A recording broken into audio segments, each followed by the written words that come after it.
Men's basketball earns a massive win, the NFL wraps up another week of play, and a highly anticipated fight triggers mixed emotions from fans. It's time to come on down to Pioneer Sideline.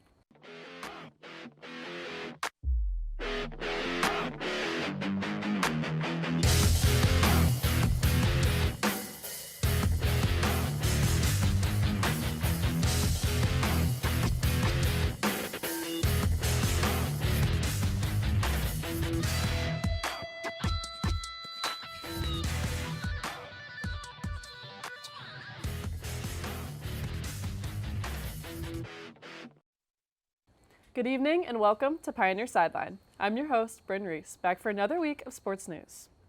To start off with another week of college hoops, Point Park men's basketball took on yet another Penn State branch campus this week as they earned a dominant win over Penn State Greater Allegheny on Monday at home. Now right off the bat, the Pioneers set the tone, taking an 11-2 lead only 2 minutes into the night.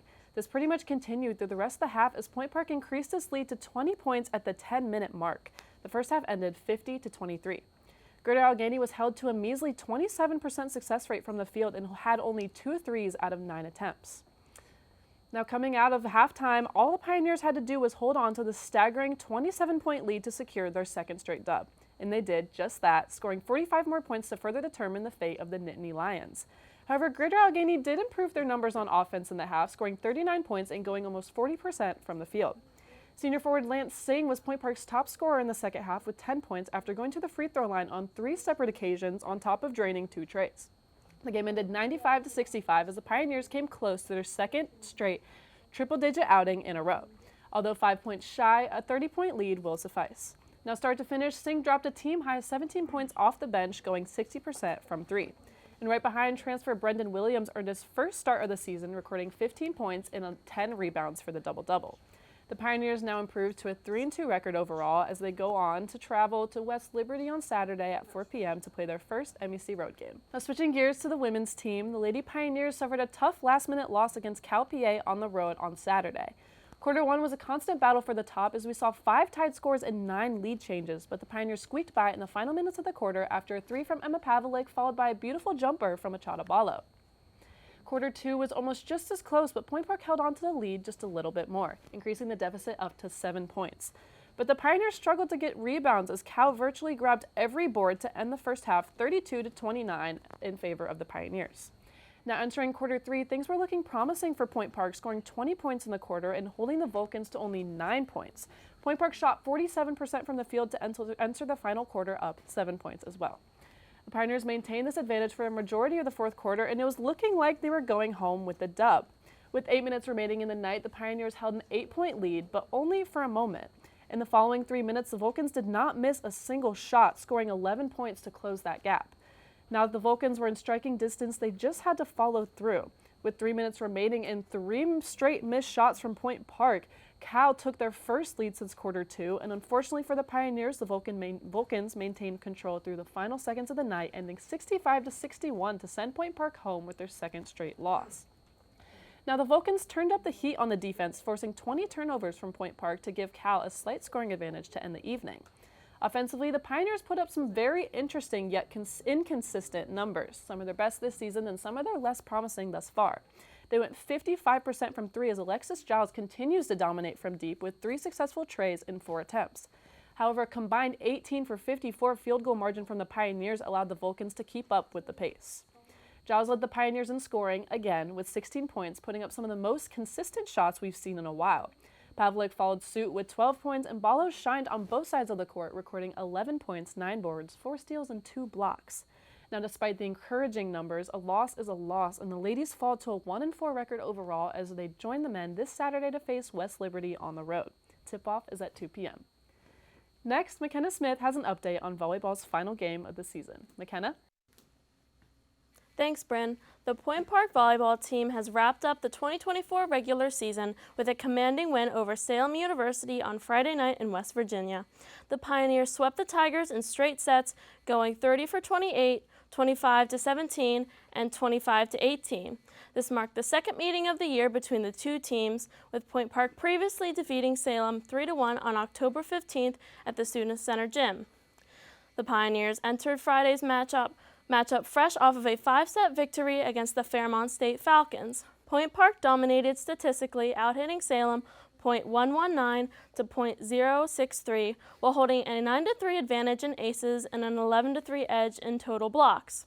Julia Falador led the way for the Pioneers with 8 kills and 9 digs, finishing the season with 299 total points and ranking second on the team with 246 kills. Haley Stormer added 6 kills and 4 blocks, while Audrey Shull contributed 3 aces. Elise Wallace dished out a team-high 18 assists, closing the season with 565 total assists. Eda McElhaney chipped in with 10 digs and finished as the team leader in kills with 249 and second in points with 294.5. For Salem, McKenna Long posted a team-high 8 kills, and Jocelyn Rios added 6 kills in the effort. Point Park ends the regular season 7-20 overall record, including 4-10 in MEC play. Back to you at the desk, Bryn. Thanks, McKenna. Now, as fall break approaches, we have a more quiet week for the Pioneers, but Point Park Hoops continues as men's and women's basketball faces West Liberty on the road this Saturday, and they return home on Tuesday, November 26th for an MEC doubleheader versus Wheeling. Stay tuned for more updates on Point Park sports, and as always, go Pioneers! When we come back, we have our weekly local and NFL reports. Don't go anywhere.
Welcome back. Now we have Ryan Thiele with an update on Pittsburgh sports. Ryan? Thanks, Bryn. It was another busy week here, starting in the college football world in a heartbreaking fashion for the Pitt Panthers, as they fall to number 20 Clemson in a nail-biting fashion, marking their third straight loss of the season. Here's how it all went down. Panthers came into this matchup hungry for a win, but penalties and missed opportunities told the story. After trading early touchdowns with Clemson, took the control in the second quarter, heading into halftime with a 17-7 lead. Pitt clawed back in the second half, tying the game with 17 late in the fourth quarter, but at a series of costly penalties, 16 in total for the proven too much to overcome, including 3 consecutive flags on the Tigers' 1-yard line. The Panthers briefly took the lead with just 1:36 left, thanks to a 47-yard field goal by Ben Sauls. But Clemson responded quickly with a quarterback sneak by Cade Klubnik, breaking free for 50-yard touchdown run, sealing the Tigers' 24-20 victory. Quarterback Nate Yarnell stepped in for injured Eli Holstein, had an impressive day, throwing for 350 yards, 1 touchdown, and 1 interception.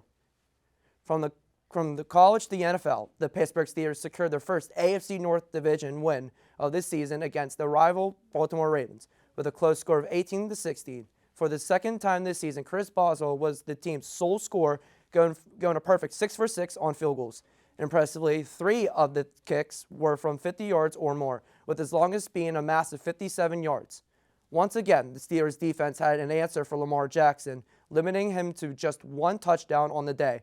Rookie Peyton Wilson made an impressive impact with a key interception. Meanwhile, Derrick Henry was kept in check, managing only 65 yards, 1 touchdown, and a costly fumble. With a record of 8-2, the Steelers now sit atop of the AFC North. Holding a 2-game lead over the Ravens despite their division dominance, they remain in the 3rd spot in the AFC playoffs, sitting behind the Buffalo Bills and the Kansas City Chiefs. From the gridiron to the hardwood, the Pitt Panthers men's basketball team is off to a blazing start this season, boasting a perfect 5-0 record. Last Friday, they dominated their rival, the West Virginia Mountaineers, with a blowout 86-62 victory. Their most recent game was on Monday night against the VMI Candidates. A highlight of the game was sophomore guard Jalen Lowe's standout performance as he recorded the first triple-double of the season for the Panthers. Lowe put up an impressive 11 points, 10 rebounds, and 10 assists, while shooting 55% from the floor. He didn't carry the load alone, as 5 other Panthers also scored in double figures. Over the past 5 games, Panthers also been utilizing Whippeal standout and former 5-star recruit Braden Cummings, the younger brother of former Panther point guard Nellie Cummings. Coming off the bench, Cummings has been contributing with an average of 6 points per game while shooting a 43% from the field. The Panthers also set to kick off their heart of their Power 4 schedule this Friday as they take on the LSU Tigers in the Greensboro tip-off. The game scheduled for 2:30 on CBS. Now I'll pass the things over to Gabe Ebersol for our weekly NFL recap. Gabe? Thanks, Ryan. 11 weeks down, NFL action is in full swing. So what did this week bring? Let's take a look. Early game Sunday saw the Jets take on the Colts, now starting Anthony Richardson once again at QB. Bringing back his physical running game, he found the end zone for the game's first touchdown from in close. The Jets were struggling mightily early on, but picked up momentum, scoring before and after break to grab the lead. The Colts snapped to attention. In a few weeks sitting behind Joe Flacco, Richardson must have picked up on something. New career high in passing yards and finding Josh Downs for a score in the 4th. But finding his team down 5 with the clock showing seconds, AR calls his own number and gets in for the game winner. Colts right the ship and get the win 28-27 on the road in the return of Richardson. Meanwhile, the mitochondria of the AFC squared off in the afternoon slate as the reigning, defending, undisputed champions of the world, Kansas City Chiefs, traveled north to put their undefeated record on the line against Buffalo. But the 8-2 Bills welcomed them in with bad intentions. Taylor Rapp picked off Patrick Mahomes on his very first pass attempt, and it wouldn't be long before James Cook swayed the scoreboard early. But the Chiefs settle in after the teams exchanged punts. Xavier Worthy leaps to the pylon from 10 yards out. This shortly tied it up before James Cook scored his second of the first half. Buffalo would take a chance on 4th and 3 in field goal range. The ensuing interception setting up a Noah Gray touchdown in close for Kansas City. The Bills would score the next 10, a short field goal at half, and a Curtis Samuel touchdown that came right after the scoreless 3rd quarter. Noah Gray opened on the goal line again to keep KC close, but then on 4th down, Josh Allen took off down the middle on a pass play. Rumbling through a few Chiefs defenders, he found himself celebrating 6 points, giving the Bills a 2-score lead with just 2:17 remaining. Looking for Travis Kelce downfield on 4th down to stretch the game, Mahomes is picked off over the middle to cement the Kansas City Chiefs' first loss since Christmas of 2023.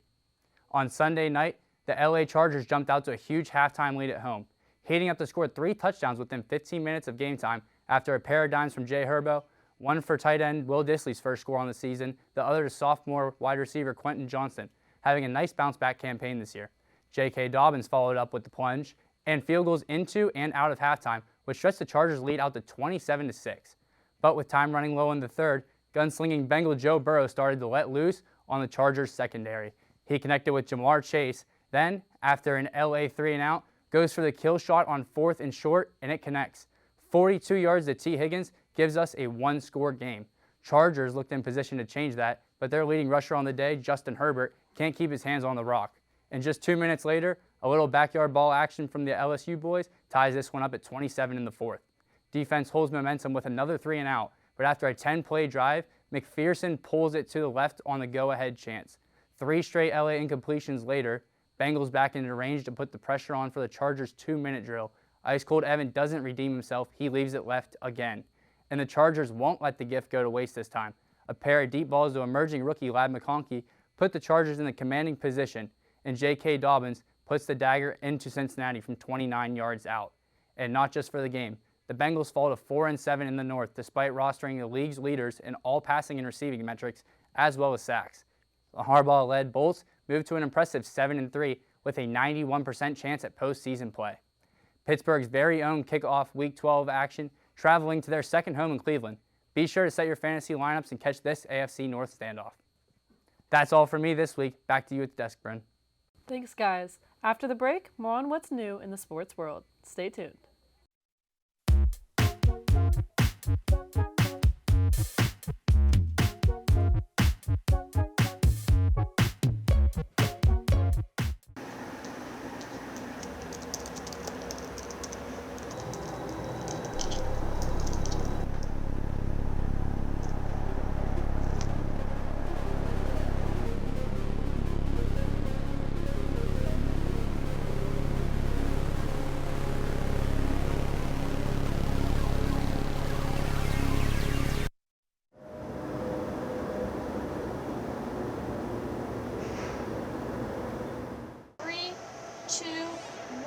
Take them cue and open their mics.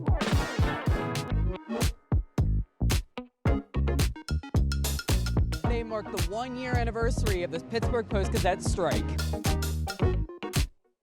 Point Park University just hosted a campus-wide meeting.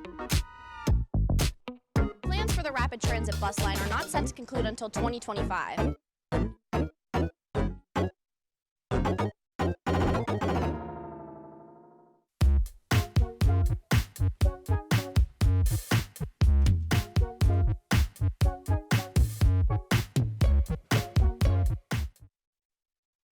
Welcome back. Next, we have Megan Lukic reporting on a historic accolade from one of the NHL's biggest stars. Megan? Thanks, Bryn. This past Thursday, Edmonton Oilers captain Connor McDavid became the 99th player in NHL history to reach the 1,000-point mark in his career. Down 1-0 to the Nashville Predators in the second period, McDavid received a pass from teammate Leon Draisaitl on a 2-on-1 play and put a one-timer past Preds goalie Scott Wedgwood to both tie the game and achieve that 1,000th point. After the goal, the Oilers players all flooded over the boards in order to celebrate with their captain, as well as congratulate him on his achievement. It took McDavid just 659 games to join the 1,000-point club, making him the fourth fastest player to do so. Only Wayne Gretzky, Mario Lemieux, and Mike Bossy were able to do so faster. Following the game, the Oilers celebrated by giving McDavid a special cake, complete with lights, a scoreboard, and a mini version of McDavid himself. The players themselves also celebrated by wearing funny shirts with a funny image of McDavid, along with the words, "This guy's got 1,000 NHL points." McDavid spoke to the media after the game about reaching 1,000 points, saying, quote, "Obviously, my teammates were happy, and to hear the fans, that stuff means more than any numbers or anything like that. It was a really special moment, honestly. These milestones are a great time to reflect and a great time to look back. It's been a great 10 years, and hopefully there are 10 more good ones," end quote. McDavid was able to get point number 1,001 in the game against the Predators as well, getting the primary assist on Darnell Nurse's third period game-winning goal that made it a 3-2 victory over Nashville. Netflix hosted a historic boxing pay-per-view, and Ryan Jones has all news on what happened. Ryan? Thanks, Megan. This past Saturday, the wait was finally over, as AT&T Stadium hosted the long-awaited bout of Jake Paul and Mike Tyson. A 4-hour event that left people with mixed emotions. 7 fights in total on the night, with Tyson Paul finishing it off. The first 6 fights really showed power for the event, as fans called some of them being the highlight of the night, especially Katie Taylor versus Amanda Serrano. Fans seemed to love the fight, but not so much the outcome, as Katie Taylor pulled off the upset win via decision. Now, back to the main event. The bout was 8 rounds, 2 minutes long, and over 60 million viewers across the world on Netflix. Starting off the first 2 rounds, it was really even, with the judges splitting the rounds, as Paul won round 1 and Tyson with round 2. Then Tyson's age really started to show, as he became really tired from the 3rd round on. And Paul drove Tyson right out of the ring and won the next 6 rounds, and evidently won the fight as the night came to an end. Now the real question around the boxing world is, who will Jake Paul fight next? Next, Angela Esposito reports on the MLB Hall of Fame and season awards. Angela? Thanks, Ryan. The Baseball Hall of Fame ballot has been announced, and there are 28 former players on the ballot for 2025. 14 players returning to the ballot for another year, and 14 players are making their ballot debut. Headlining the players returning to the ballot is 7-time All-Star Billy Wagner. He is in his 10th and final year on the ballot, which means if he does not get elected into the Hall of Fame this year, his name will be off the ballot and he will not be able to get into the Baseball Hall of Fame. In 2024's Hall of Fame ballot, Gary Sheffield was in his 10th and final year on the ballot, and he ended up falling short of getting into the Hall of Fame. Billy Wagner is looking to avoid suffering the same fate and get elected into the Hall of Fame. Headlining the players on the ballot for the first time is six-time All-Star and 2007 Cy Young Award winner CeCe Sabathia. Sabathia has the highest wins above replacement rating among the players on the ballot for the first time, and this stat can help his cause when it comes time for votes to be casted. The 2025 Baseball Hall of Fame results will be announced on January 21st, 2025. The 2025 Baseball Hall of Fame ballot was not the only thing announced involving baseball this week, as the 2024 MLB award winners have and are being announced this week. This includes Rookie of the Year winners, Manager of the Year winners, Cy Young winners, and MVP winners in both the National League and American League. On Monday, Pirates pitcher Paul Skeens won National League Rookie of the Year. For the American League Rookie of the Year, it was Yankees pitcher Luis Gil. On Tuesday, Brewers manager Pat Murphy won National League Manager of the Year. For the American League, it was first-year Guardians manager Stephen Vogt who won after leading the team to the AL Championship Series. And today, Chris Sale became National League Cy Young Award winner. And for the American League, it was Tigers pitcher Tarek Skubal. The MVP winners will be announced for both National and American Leagues, as Shohei Ohtani is a favorite to win National League MVP, and Aaron Judge being the favorite to win American League MVP. That is all from me and the rest of us. Back to you at the desk, Bryn. Thanks, everyone. When we come back, we discuss the historic start by a certain NBA team. Stay tuned for this week's Case of the Week after the break.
Welcome back.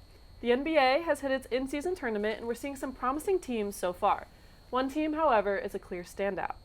The Cleveland Cavaliers are 15-1 after suffering their first loss by just 3 points to the reigning champs, the Boston Celtics. Now I'm here with Ryan, Catherine, and Ronan to discuss how far we think the Cavs can really go. So how much do we think this loss actually affected the Cavs? Catherine, we'll start with you.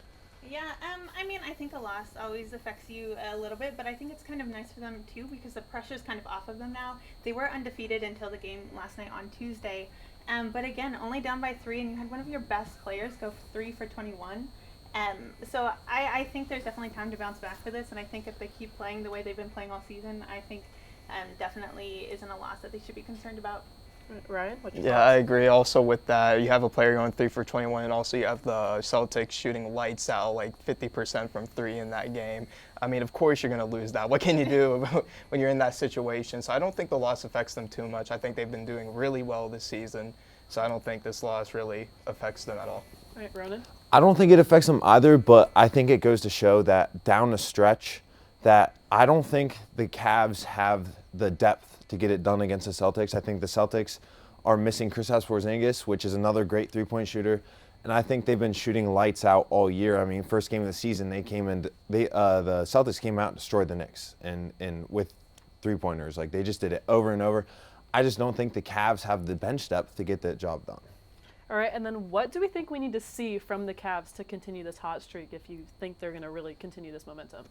Start with Ryan. I think they need to keep shooting lights out. Right now, they're first in the league for three-point percentage, so I think they need to keep up this pace. There's been a lot of players on the Cavs that have been overperforming their usual three-point percentage, and I think this is a three-point league. You got to hit those threes, and if the Cavaliers are able to keep up that streak of what they're doing and keep it at, I believe it's like around 40%, then that's going to lead them all the way to possibly the finals. Do we think, though, this shooting high that they're on, is that going to come down at one point? Are they going to hit a rut and it's going to be over?